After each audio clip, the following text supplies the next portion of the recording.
আসসালামু আলাইকুম। স্বাগতম সবাইকে নতুন ট্রাভেল ব্লগে। আজকে আমি যাত্রা করব সৌদিয়া হিনো একে অনজে একটি নন এসি বাসের সাথে কক্সবাজার থেকে চিটাগং। আপনারা গত ব্লগে দেখেছিলেন যে আমি মার্সার ট্রান্সপোর্টে করে চিটাগং থেকে কক্সবাজার এসেছিলাম। কক্সবাজার থেকে যখন চিটাগং ফিরতে হবে আমি বেছে নেই সৌদিয়ার একটি বাস, যে বাসটি মার্সার বিপরীতে সার্ভিস দিয়ে থাকে। চিটাগং কক্সবাজার রুটের অন্যতম সেরা দুটি বাস অপারেটর রয়েছে সৌদিয়া এবং মার্সা। যেহেতু মার্সাতে আসা হয়েছে তাই এবার চেষ্টা করতেছি সৌদির সাথে চট্টগ্রাম ফেরার। কক্সবাজারের এই পাহাড়ি আঁকাবাঁকা রাস্তায় আমি আজকে কক্সবাজার থেকে চিটাগং এবং সৌদি এরোর এই নন এসি বাসটির সাথে সম্পূর্ণ একটা এক্সপিরিয়েন্স শেয়ার করব আপনাদের কাছে।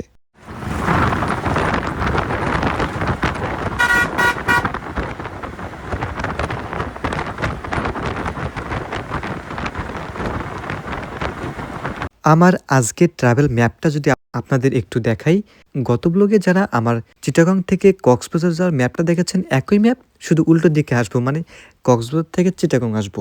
আর এই পথের কিছু আঞ্চলিক বাস স্টপেজ আমরা অতিক্রম করব। কিছু বাস স্টপেজ অতিক্রম করে আমরা কর্ণফুলী ব্রিজের উপর দিয়ে একদম সোজা চলে আসবো দামপাড়া বাস স্ট্যান্ডে, যেটি সৌদিয়ার লাস্ট স্টপেজ।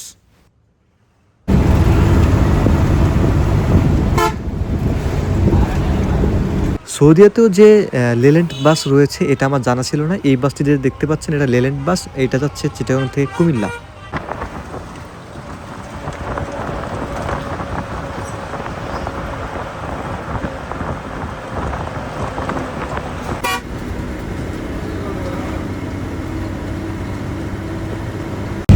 তো আপনারা জানেন যে আমি মার্সেল ট্রান্সপোর্টে চিটাগং থেকে কক্সবাজার গিয়েছিলাম, এবং যখন আমি কক্সবাজার থেকে চিটাগং ফিরতেছিলাম তখন তাদের যে বিপরীতে বা অপোজিটে বাস অপারেটর রয়েছে, যেমন সৌদিয়া রয়েছে, পুরবি রয়েছে, বাট আমার কাছে মনে হলো যে সৌদিয়াতে একবার ট্রাভেল করা উচিত, কারণ পুরবিতে আমার জীবনে প্রথম ব্লগ ছিল। তো আজকে আমি পুরবিতে কক্সবাজার থেকে চিটাগং যাচ্ছি।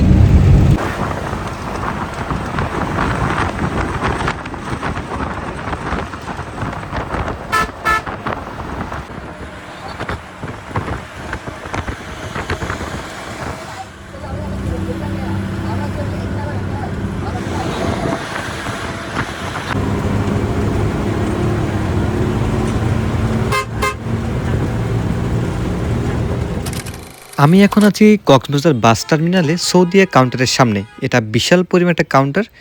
সামনে দেখতে পাচ্তেছেন সৌদিয়া স্লিকের একটি ওয়ান এসি বাস, আরেকটি দেখতে পাচ্তেছেন পূরবীর পরিবহনের একটি এসি বাস। এইটা হচ্ছে সৌদিয়ার কাউন্টার, বেশ বড় কাউন্টার। কাউন্টার থেকে আমি টিকিট সংগ্রহ করে নিই 400 টাকা দিয়ে। কাউন্টারে যাত্রী ওয়েটিংয়ের বেশ ভালো অবস্থা রয়েছিল, বা ব্যবস্থা বলতে পারেন ভালো রেখেছে তারা। এবং বিশাল বড় একটা কাউন্টার রয়েছে এই বাস টার্মিনালে। কাউন্টারের পরিবেশ ভালো ছিল, পরিষ্কার পরিচ্ছন্ন, প্লাস অন্যান্য যে সুযোগ সুবিধা রয়েছিল সেগুলো বেশ ভালোই। সামনে দেখতে পাচ্ছেন সৌদির একটি লেল্যান্ড বাস। সৌদিয়াতে যে লিল্যান্ড বাস আছে সেটা আমার জানা ছিল না, এবং এর পাশে রয়েছে দেখতে পাচ্ছেন যে বাসটি আসলো, এটা হচ্ছে আমার ট্যুরমেট। এই বাসটির সাথেই আমি আজকে কক্সবাজার থেকে চিটাগং ফিরবো। সৌদি আরব সব বাসের ফন্ট ডিজাইন এক দেখতে পারবেন, কিংবা পেইন্ট সব বাসে একই পেইন্ট দেওয়া থাকবে। হলুদ পাখি বলা হয় এই বাসটিকে। নিজস্ব গ্যারেজে বডিগুলো বানানো হয়েছে। বাসে যে ভিতরে সিট পজিশন সেটা হচ্ছে খুব মেবি 40টা সিট দেওয়া হয়েছে। সিটগুলো দেখলে খুব সুন্দর লাগলো, খুব একটা কমফোর্ট আমি যাত্রাপথে পাইনি, যেখানে মার্সাতে কিন্তু আমি কমফোর্ট পেয়েছি। বাট এই সিটগুলোর সাথে ডেকোরেশনের যে মিল সেটা মারাত্মক লেভেলের, যে কেউ এটা এসি বাস ভাবতে শুরু করবে। বাসের ব্যাক ডিজাইন যেটা সিগনেচার এদের ব্যাক ডিজাইন। বাসটির রেজিস্ট্রেশন চট্টগ্রাম মেট্রো ব 11-18-99, এবং সিগনেচার যে লোগোটা সেটাও এখানে দেয়া আছে। বাসের পেইন্ট আমার ভালো লাগে, এটা সব বাসে তারা একই পেইন্ট ইউজ করে থাকে। যাত্রী ওঠানো হচ্ছে, যাদের বক্সে মালামাল দেওয়ার দরকার তারা টোকেন সব মালামাল দিচ্ছে বক্সে, এবং প্রতিটা সিটে মাঝখানে একটা করে হাতল দেওয়া আছে, যেটি নন এসি সার্ভিসে খুব কম দেখা যায়। লেগ স্পেস খুবই কম পেয়েছি ভাই, এটা সত্য কথা। মার্সাতে যে লেগ স্পেস পেয়েছিলাম সেটা কম পেয়েছি তার তুলনায়। দুটো পোক তোলা হয় যাত্রা শুরুতেই, তবে ভাড়া কিন্তু কম রাখা হয়নি, এই বিষয়টা ভালো লেগেছে। সিট ফাঁকা ছিল যার কারণে তোলা হয়েছে, এবং পরে এটা এন্ট্রি করে দিয়েছে গাইড সাহেব, যতদূর বুঝলাম। এরপর আমরা চলে আসি লিঙ্ক রোডে। এখান থেকে টেকনাফ চলে গেছে প্রায় 81 কিলোমিটার মতন গেলে আপনি টেকনাফ মানে বাংলাদেশের শেষ সীমানা পর্যন্ত যেতে পারবেন। এরপরে আমরা চলে আসি রেল ক্রসিংয়ে। কক্সবাজারের যে রেল স্টেশন সেটা কিন্তু বিখ্যাত আমাদের দেশের মধ্যে। এখানে যে ট্রেন যাচ্ছে সেটার জন্য ওয়েটিং করতেছিলাম। চেয়ারের অনেক বাজে অবস্থা হয়ে গেছে ট্রাভেল করতে, করতে এবং যে ট্রেনটা যাচ্ছে সেটা যাচ্ছে ঢাকাতে। আধা ঘন্টা মতো লেট হয়ে গেছে খুব সম্ভবত ট্রেনটির। তাই একটা ফুটেজ আপনারা দেখতে পারেন।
কক্সবাজার টার্মিনাল থেকে বের হয়ে আমরা চলে আসি রামুতে। এখানে আমাদের যাত্রী ছিল না, সো আমাদের বাস টান দেওয়া হয়। আর এই সাইডের যে পরিবেশটা সেটা একবার দেখুন, গাছে পাতা নেই, বাট যে সুন্দর পরিবেশটা তুলে ধরতেছে সেটাই রাস্তার সাথে একদম যাচ্ছে।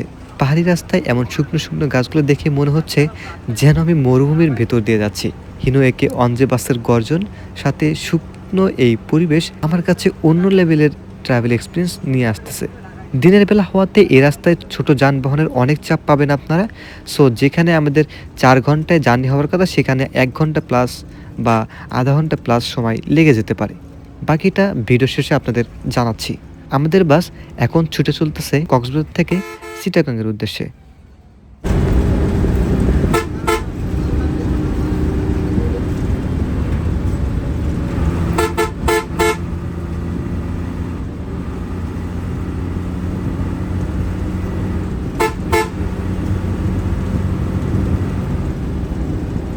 পাশেই দেখতে পারতেছেন ট্রেন, খুব স্পষ্ট না বোঝা গেলেও আমি একটু দেখানোর চেষ্টা করতেছি। যেটিকে আমরা ক্রস করে চলে আসি সেটিও যাচ্ছে ঢাকার উদ্দেশ্যে। চট্টগ্রাম রুটে আপনারা আসল হানিফের থেকে নকল হানিফের নজরটাই বেশি পড়বে চোখে। দেখতে পাচ্ছেন একটি হানিফ, বাট এটা নকল। এবং ফার্স্ট অফ অল যে ব্রেকটা দেওয়া হয় আমাদের সেটা হচ্ছে নামাজের বিরতি। আজকে শুক্রবার ছিল, যার কারণে জুমার নামাজের বিরতি দিয়েছে এই বাসটি। জুমার নামাজের বিরতি শেষ করে আমি বাসের দিকে এগিয়ে যাচ্ছিলাম, আবার যাত্রা শুরু করি চট্টগ্রামের উদ্দেশ্যে।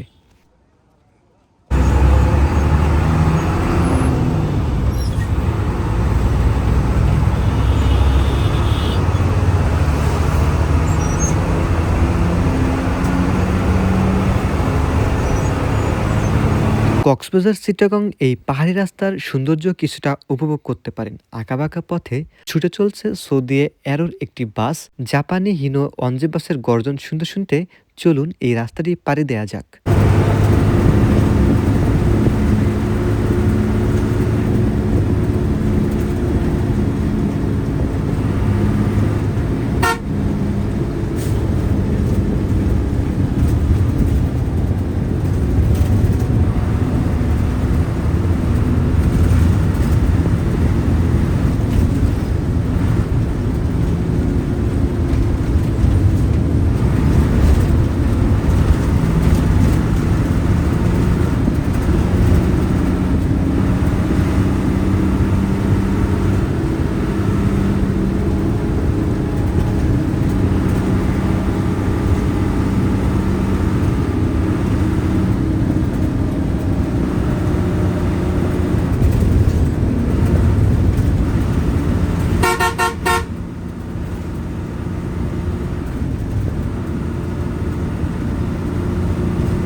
এরপরে আমরা চলে আসি চকরিয়া বাজারে। এটি কক্সবাজারের একটি উপজেলা। দেখতে পারতেছেন মার্সার ট্রান্সপোর্টের একটি বাসের সাথে আমরা ক্রসিং করতেছি এবং বাম পাশে রয়েছে কাউন্টারগুলো। এখানে আমাদের যাত্রী ছিল, যাত্রী নিয়ে আমরা আবার যাত্রা শুরু করি চিটাগাংয়ের উদ্দেশ্যে। কিছু কিছু স্টপেজ ক্রসিংয়ের সময় আপনারা এরকম 4 লেন দেখতে পারবেন এই রাস্তায়। বাদবাকি পুরো রাস্তাটি কিন্তু 2 লেনে এবং রাস্তা অনেক পিচ্ছিল। গত ব্লগে এই পিচ্ছিল রাস্তার কাহিনীটা একটু জানিয়েছিলাম আপনাদেরকে।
আপনারা জানেন যে আমি মার্সার ট্রান্সপোর্টে চিটাগাং থেকে কক্সবাজার গিয়েছিলাম এবং যখন আমি কক্সবাজার থেকে চিটাগাং ফিরতেছিলাম তখন তাদের যে বিপরীতে বা অপোজিটে বাসগুলো রয়েছে, যেমন সৌদিয়া রয়েছে, পূরবী রয়েছে, বাট আমার কাছে মনে হলো যে সৌদিয়াতে একবার ট্রাভেল করা উচিত, কারণ পূরবীতে আমার জীবনের প্রথম ব্লগ ছিল। তো আজকে আমি পূরবীতে কক্সবাজার থেকে চিটাগাং যাচ্ছি, যাত্রা করতে সম্পূর্ণ একটা এক্সপিরিয়েন্স আপনাদের কাছে শেয়ার করবো।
চিটাগাং ঢোকার পূর্বে আমরা বেশ ভালো একটা জ্যামে আটকে যাই। এই জ্যামে আটকার কারণ হচ্ছে সিঙ্গেল রাস্তাতেই এক সাইডে রাস্তার কাজ চলমান রয়েছে। একটু পর দেখতে পাই রাজনৈতিক ইস্যুর কারণে রাস্তা বন্ধ এবং আমরা চলে আসি কর্ণফুলীতে। কর্ণফুলী ব্রিজের উপর দিয়ে আমরা এখন অতিক্রম করব চিটাগাংয়ের উদ্দেশ্যে।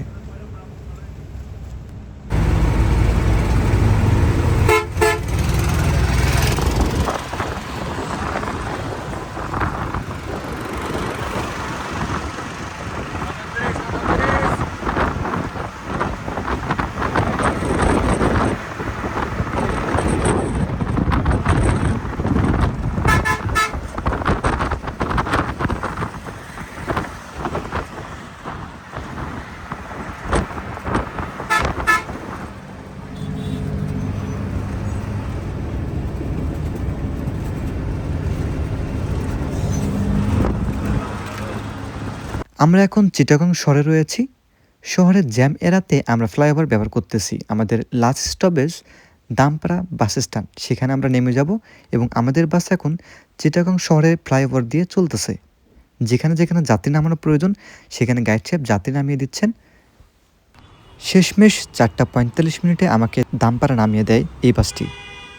কক্সবাজারে আমাদের বাসের টাইম দেওয়া হয়েছিল 11:55। আমি ভেবেছিলাম 12টার মধ্যে হয়তো বা ছাড়বে, কিন্তু আমাদের বাস 12:35 কিংবা প্লাস টাইমে আমাদের বাস চট্টগ্রামের উদ্দেশ্যে ছেড়ে আসে।